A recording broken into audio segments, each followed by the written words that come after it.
Je vous le disais en titre, le bureau du Sénat s'est réuni ce matin. Au menu, les préparatifs des travaux législatifs pour la deuxième session ordinaire, mais également le décès qui frappe cette institution avec la disparition de son ancien président René Randembino Konike. Un reportage de Cédric Nzengeloma, Thierry Mandaka. Ok, à l'initiative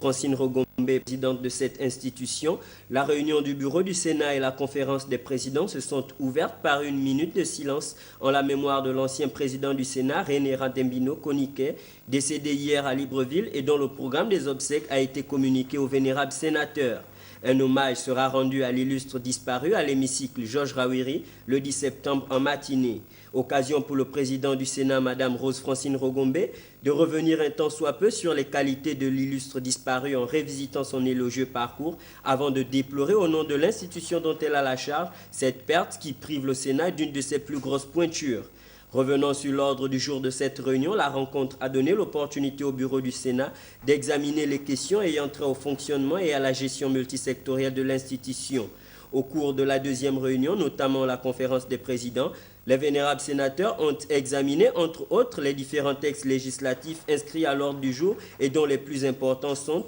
le projet de loi modifiant et abrogeant certaines dispositions de la loi numéro 1989 portant adoption de la deuxième partie du Code civil,